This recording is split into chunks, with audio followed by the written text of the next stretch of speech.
Chers compatriotes du Congo-Brazzaville, bonjour. La raison d'intervention d'aujourd'hui concerne l'arrivée du président gambien, M. Adama Barrow, à Brazzaville, hier, donc le 14 avril 2017. Plusieurs Congolais se posent la même question de savoir qu'est-ce que Adama Barrow, un président élu de la Gambie, est venu faire à Brazzaville. Mes chers compatriotes, nous avions plusieurs informations. Mais actuellement, il y a deux raisons qui ont fait que M. Adama Barrow se rende à Brazzaville. On va aller très vite. Hein? La première raison, c'est que Sassou Nguesso a utilisé les réseaux que nous connaissons de Akon.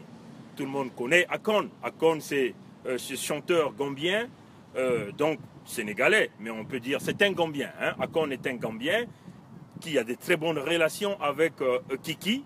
Et donc, Akon a utilisé des réseaux pour pouvoir embarquer le nouveau président gambien dans l'aventure d'Nguesso, l'aventure de l'escroquerie, l'aventure de pillage d'Nguesso.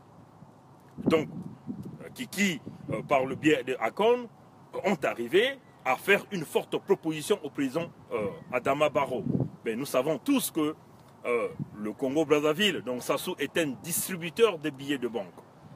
Donc, la raison qu'ils ont amené au niveau du président Adama Barrow, c'est que la Gambie peut retrouver de l'assistance au niveau du Congo-Brazzaville, de l'assistance financière.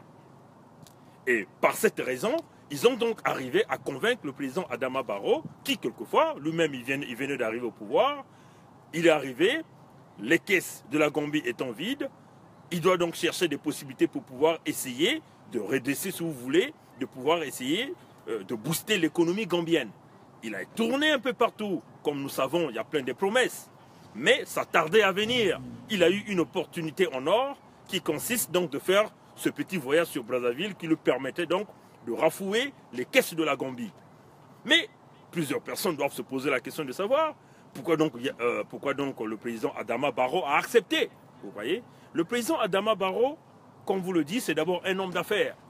Vous voyez, c'est quelqu'un qui comprend le business, comment le business fonctionne. On est amis avec quelqu'un pour des intérêts. On vous le dit. Vous voyez, n'oublions pas que Adama Barrow, c'est d'abord un anglophone. Vous voyez, ce qui compte pour les anglophones, c'est le business. C'est l'argent qui compte. Vous voyez, vous avez une opportunité de tisser des relations avec Sassou Nguesso qui est capable de renflouer les caisses de la Gambie. Ben, toute personne, quel que soit qu'il a été démocratiquement élu, bien sûr qu'il va l'accepter parce que c'est une opportunité en or. Vous voyez, donc c'était sous l'invitation de Kiki, par l'assistance de Kiki, par le biais de Akon, que Sassou Nguesso est arrivé à demander au président Adama Barrow de descendre sur Brazzaville. Mais le président Adama Barrow ne pouvait pas descendre à Brazzaville s'il n'avait pas des garanties de repartir avec des sacs de ngiri pour aller payer les fonctionnaires gambiens. Vous voyez, ses compatriotes. Donc, le coup est fait.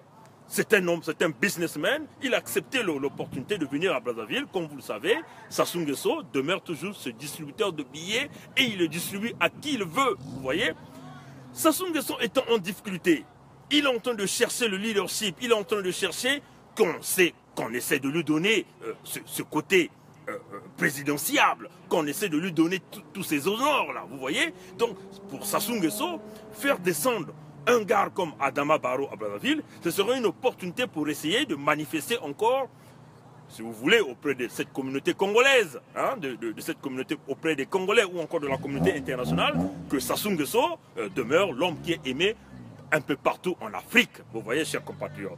Donc Adama Barrow ne vient pas à Brazzaville parce qu'il veut être ami avec Sassou Nguesso. Hein. Premièrement, c'est un businessman. Il vient pour prélever, si vous voulez, prélever sa part, donc prélever ses nguiris, et en ce moment-là, il va se déguerpiller. Ça, c'est la première raison. Maintenant, la deuxième raison. Sassou pense qu'en faisant venir le président Adama Barrow à Brazzaville, il va donc utiliser tous les réseaux que le président Adama Barrow connaît, notamment le réseau américain, hein, parce que Sassou Nguesso est en train de chercher une certaine légitimité auprès de la nouvelle administration américaine. Donc, notamment le président Trump, vous voyez, parce que connaissant déjà qu'il maîtrise énormément le système français, il maîtrise tous les hommes politiques français, je le répète. Connaissant que déjà que Sassou Nguesso maîtrise le système France-Afrique, le système français, le système politique français, maîtrise tous les hommes politiques en France, vous voyez. Donc de ce côté, la France c'est déjà un point gagné pour Sassou Nguesso. Et ce qui est très important pour Sassou, c'est d'essayer de maîtriser maintenant les États-Unis. Les États-Unis ont une nouvelle administration. Nous savons tous que l'administration Trump est une administration. C'est difficile de prédire ce qui peut arriver demain. Vous voyez? Mais nous savons tous que l'administration Obama a énormément encouragé tout ce qui est la dictature en Afrique. Hein, il faut le dire d'une manière claire. Que le président Obama a échoué sur le plan africain. Sur ce projet africain, il a énormément échoué. 8 ans au pouvoir, qu'est-ce que nous avions vu pendant l'administration Obama? Augmentation de la dictature en Afrique. Vous voyez, tous les dictateurs africains se sont maintenus, tous les dictateurs africains ont créé des réseaux très forts, des réseaux aujourd'hui qui ont donc conduit l'Afrique à une régression totale, vous voyez. Mais l'administration Trump est une administration que personne ne maîtrise, vous voyez. Personne ne peut savoir ce que le président Trump va décider demain. Donc Sassou Nguesso veut donc utiliser ce réseau de président Adama Barrow, déjà qui a déjà des bonnes connexions dans la nouvelle administration Trump, croyant que le président Adama Barrow peut donc introduire Sassou Nguesso dans cette administration, et pour que Sassou Nguesso va encore chercher les grades, va encore chercher les forces pour sauter, maintenir au Congo. Mes chers compatriotes, on veut vous le dire ici, c'est du temps perdu. Hein, parce que même le président Adama Barrow ne maîtrise rien dans ce nouveau système américain. Le président Adama Barrow ne va pas maîtriser, n'a pas la vraie connaissance du président Trump, vous voyez. Le président Trump, c'est quelqu'un qui a une vision différente du monde entier, vous voyez. Tous nous sommes en train de remarquer que la carte du monde entier est en train de changer. Hein, la carte du monde entier, la dynamique du monde entier est en train de changer, vous voyez. Donc, chers compatriotes du Congo-Brazzaville, ne vous trompez pas, vous voyez. L'homme à la coiffe du diable au Congo-Brazzaville est en train de tout faire. Il va vous faire venir tout ce qui est capable de venir prendre de l'argent, il va le faire. Hein? Aujourd'hui, ce que nous condamnons, hein, c'est plutôt les propos du président Adama Barrow que tout un peuple, toute une jeunesse de la Gambie croyait que c'était un vrai démocrate après le départ du président Yaya Jammeh, vous voyez. Mais ce que nous regrettons, c'est sa déclaration. Est-ce que c'est quelqu'un qui manque, qui a des grands manquements du point de vue côté communication? Ça aussi, c'est des choses qu'il faut se poser. Parce que nous nous souvenons que le président Yaya Jammeh n'a pas voulu partir parce que Adama Barrow, qui était récemment élu, avait déjà tenu des propos qui consistaient à vouloir envoyer le président Yaya Jammeh à la Cour pénale internationale de justice. C'est ce qui avait fait que Yaya Jammeh puisse se maintenir au pouvoir. Vous voyez, il y a eu un petit conflit comme ça, il fallait que la CEDEAO intervienne, ainsi de suite. Vous voyez, est-ce qu'il a des manquements dans le système de communication? Ça encore, c'est des choses qu'il faut que les Gambiens essaient de regarder, parce que un président qui est démocratiquement élu, un homme intelligent aussi que le président Barrow, ne peut pas commettre ces erreurs de communication en reconnaissant le Congo comme étant une vraie démocratie, hein, en reconnaissant que l'expérience de Sassou Nguesso est une expérience à suivre, en reconnaissant que Sassou Nguesso, c'est quelqu'un qui peut lui servir de bon conseiller, vous voyez. Ce genre de communication ne peut pas passer, parce que tout le monde sait que Sassou Nguesso demeure un véritable dictateur, un véritable assassin, un véritable criminel, vous voyez. Donc Sassou Nguesso ne peut pas être, vous voyez, un conseiller pour un président nouvellement démocratiquement élu, vous voyez. Donc si Adama Barrow dit que Sassou Nguesso est un conseiller, ça veut seulement dire qu'il prendra les conseils de Sassou Nguesso, vous voyez. Donc lui aussi, après son premier mandat, certainement, le deuxième mandat, il va s'auto-maintenir au pouvoir, vous voyez. Il va utiliser la dictature, vous voyez. Parce que si on se rend compte de ce genre de propos, nous voyons que Adama Barrow pourra donc suivre le chemin de la dictature pour la Gambie, vous voyez. Mais nous pensons que c'est des manquements dans le système de communication de président Barrow, ou encore c'est un discours flatteur qui consiste à vouloir encore aller à vouloir encore aller piocher dans la poche de Denis Sassou Nguesso, qui est le distributeur de pays, distributeur des billets de banque, pour essayer de relever Yaya Adama Barrow, qui a des difficultés économiques éventuellement, qui essaie de relever le système politique et économique au niveau de la Gambie.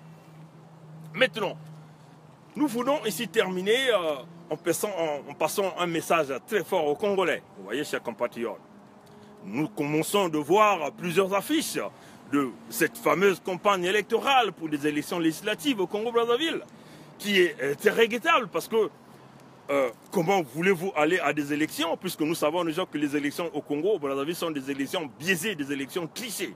Hein? Et c'est regrettable de voir que les résultats sont déjà connus, puisque tout le monde sait que le PCT va renflouer quasiment tous les postes de députés. Hein. Il faut le dire que les députés au Congo-Brazzaville, personne ne les élit. Hein. Ils ne sont jamais élus. Hein. Ils sont nommés par Denis Sassou Nguesso. Ils sont nommés par les fils de Sassou Nguesso. Donc, le pouvoir de Brazzaville demeure encore un pouvoir fragile. Et nous demandons au peuple congolais que nous continuions la lutte, et nous nous battrons jusqu'au dernier souffle. Mais, à un certain point, la victoire sera de notre côté. Voilà un peu ce que nous tenons à dire sur cette visite de Adama Barrow. Et puis éventuellement les stratégies qui tournent dans la tête de Sassou Nguesso, croyant qu'il va vouloir maîtriser tout le système anglophone en essayant de coopter les pays anglophones autour de lui, hein, parce que un certain nombre de pays africains sont en train déjà de le lâcher, vous voyez. Des pays francophones sont déjà en train de le lâcher. Hein, mais il veut donc passer par le système anglophone pour essayer de rehausser sa cote, mais ce qui ne passera pas. Hein, ce qui ne passera pas. Sassou Nguesso demeure un assassin. Jusqu'à aujourd'hui, il faut encore rappeler à tous les démocrates du monde entier. Sassou Nguesso continue des bombardements dans le département du Poul. Vous voyez, le département du Poul est un département qui est au sud du Congo. C'est des Congolais du Sud qui ont voté pour des différents candidats à l'élection présidentielle du 20 mars 2016. Sassou Nguesso n'a pas été élu. Sassou Nguesso a usurpé la victoire des Congolais par l'assistance de M. Hollande, qui est l'actuel président français. Vous voyez, c'est cette magouille, cette complicité qui a fait qu'aujourd'hui, Sassou Nguesso se maintienne par les armes au pouvoir au Congo-Brazzaville. Donc, il a mis un système de répression où personne ne peut parler. Aujourd'hui, si vous partez au Congo-Brazzaville, vous vous rendrez compte qu'il y a plusieurs prisonniers d'opinion, plusieurs Congolais sont portés disparus, donc éventuellement assassinés, les corps sont mutilés, ainsi de suite. Donc le Congo est une véritable dictature à l'échelle, si nous essayons de comparer, un peu à la Syrie. Mais la Syrie, elle est un peu plus grande. Mais si nous essayons de décaler les échelles, nous nous rendons compte que les morts que Sassou Nguesso a créés au Congo-Brazzaville dépassent énormément les morts de la Syrie, parce que les morts de la Syrie sont plus médiatisés que ce qui se passe au Congo-Brazzaville.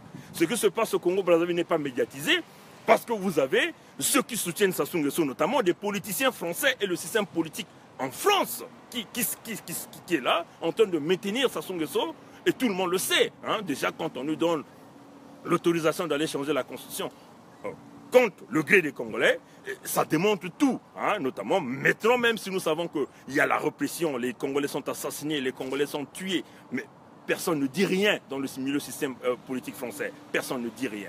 Tout est calme, les Congolais, les Français ont énormément fermé les bouches, et c'est la réalité.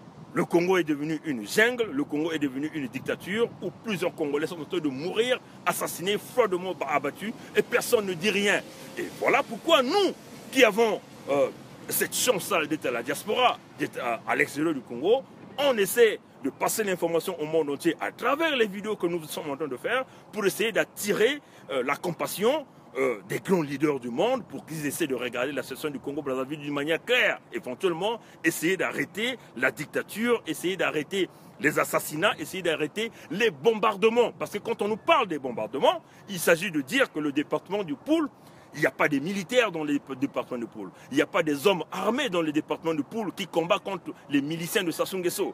C'est des civils qui n'ont pas voté Sassou Nguesso, qui ont dit non à Sassou Nguesso, et Sassou Nguesso se met à les traquer. Donc vous voyez des jeunes qui se révoltent, et voilà, donc ils étaient donc obligés d'aller se cacher dans les forêts. Et voilà pourquoi Sassou Nguesso utilise des hélicoptères de combat militaire, de l'armement lourd, des armes chimiques. Il empoisonne les eaux des rivières pour pour éviter que les populations puissent boire de l'eau, ou encore si les populations boivent de l'eau, ils vont donc mourir d'empoisonnement. Donc il effectue d'énormes quantités de bombardements tous les jours avec des hélicoptères de combat, vous voyez, avec des chars de guerre. C'est ça que nous sommes en train d'appeler le génocide à huis clos, que la plupart des organisations internationales, comme Amnesty International l'a déjà dit par le biais des témoignages, et aussi le rapport d'État américain venait de dire clairement ce qui se passait au Congo-Brazzaville, et ça démontre que le régime est un régime dictatorial, et nous pensons qu'il est temps de mettre fin à ce genre de régime. Voilà pourquoi nous venons tous les jours parler. Hein, une façon de faire passer les nouvelles, une façon de faire passer des informations pour que la communauté internationale et le monde entier soient au courant de ce qui se passe au Congo-Brazzaville. Et peut-être qu'un leader du monde entier va se déterminer. Nous avions vu qu'en Syrie, on utilisait des armes nucléaires, des armes chimiques, des armes chimiques qui ont tué des enfants. Au Congo-Brazzaville, on continue de le faire jusqu'aujourd'hui. Vous avez des enfants sont brûlés vivants, les femmes sont brûlées vifs, violées, les vieillards sont brûlés vifs et violés, vous voyez. Donc, c'est vraiment une forte catastrophe humanitaire qui se passe au Congo-Brazzaville dans le département de Poul. Et nous, comme nous sommes les ressortissants du Congo-Brazzaville, nous ne pouvons pas rester les bouches hermétiquement fermées. Nous sommes donc obligés de venir le dire tous les jours pour que le monde entier soit au courant, et peut-être qu'un jour, des grands décideurs de ce monde se décideront pour arrêter Sassou Nguesso parce qu'il demeure un criminel, vous voyez. Donc, voilà un peu le grand message d'aujourd'hui. En passant, on veut dire que les prisonniers politiques, donc les prisonniers d'opinion, comme le général Jean-Marie Michel Mokoko, comme Paulin Makaya, comme Modeste Boukadia, vous voyez, comme Libongo Ngoka, comme le colonel Mpika. La liste, elle est longue au Congo-Brazzaville. Ça sont les grands noms que les gens connaissent, que peut-être les gens de la communauté internationale peuvent connaître. Mais il y a plusieurs jeunes qui sont portés disparus. On les prend, on les ravit dans les bras de leurs parents, on les amène dans des directions inconnues, vous voyez. Et ça, c'est comme ça, se passe comme ça tous les jours. Sassou Nguesso a déjà massacré plus de 800 000 Congolais, vous voyez, chers compatriotes, et le démocrate du monde entier. Nous pensons qu'il est temps d'arrêter Sassou Nguesso, et nous pensons qu'il est temps que la communauté internationale puisse réagir pour arrêter le criminel Sassou Nguesso. Maintenant, un grand bonjour au président Laurent Gbagbo, à Blé Goudé au niveau de la CPI, et nous croyons aussi que votre liberté va être là. Allez, merci, à plus tard, au revoir.